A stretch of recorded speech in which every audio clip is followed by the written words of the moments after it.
Hi guys! I-share ko kung paano gumawa ng buko, pandan, espasol. At ang lahat ng ingredients nito ay ilalagay ko sa description box. Sa pag-uumpisa, sa katamtamang apoy ay mag-toast ng glutinous rice flour ng 30 minutes o hanggang maging light brown ito. And after toasting, ay mag-reserve ng 1/2 cup toasted flour at iset aside dito. Sa mixing bowl na may coconut milk, ay mag-add ng salt, vanilla extract, at buko pandan condensed creamer.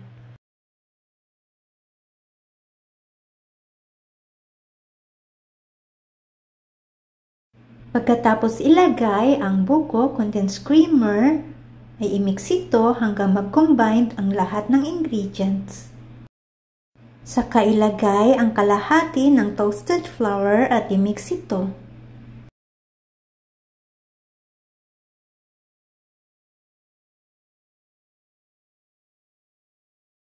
Ilagay na ang remaining toasted flour.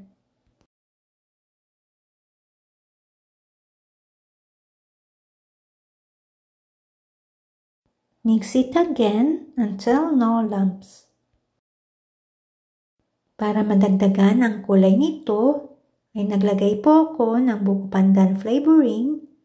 O kung wala po kayo nito, ay pwedeng gumamit ng green food coloring.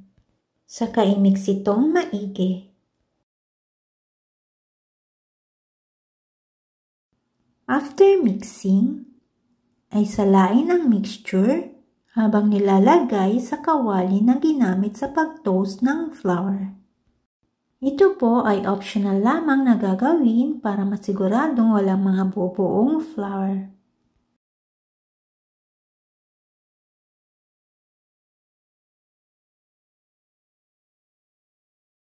Pag nailagay na lahat ng mixture sa kawali ay pwede nang i-turn on ang heat sa medium. Lutuin ito hanggang ang texture nito ay maging sticky dough.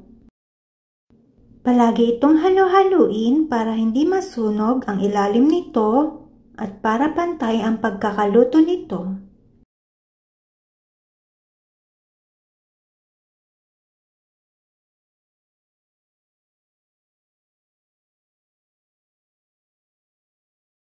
Pag ganito na ang texture nito ay pwede nang tanggalin sa apoy.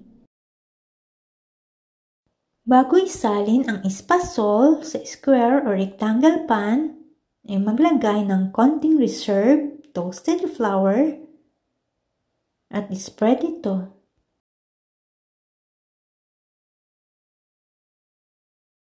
Ilagay na ang cooked mixture o espasol. Habang ini-spread ang espasol ay i-press at pantayin ito. Pagkatapos pantayin ng espasol ay magbudbud at i-spread ang toasted flour sa ibabaw nito. Then set aside and let it cool.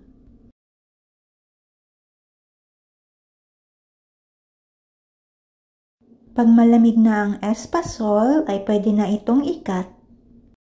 Sa pagkakat po nito ay pwedeng square or rectangle or any shape na gusto nyo. Pagkatapos itong i-cut ay pwede nang kainin.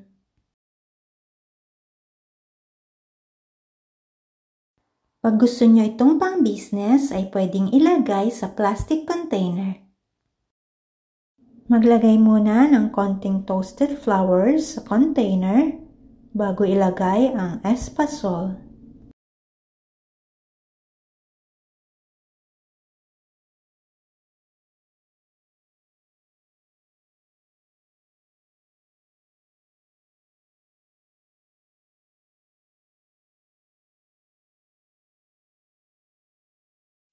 Pwedeng maglagay ng sticker sa pagsasara ng takip ng container.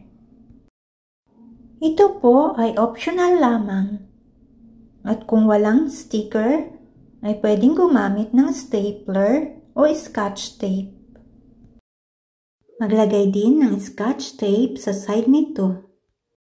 Wala po akong transparent o clear scotch tape, pero mas maganda po kung iyon ang gagamitin nyo dito para hindi halata.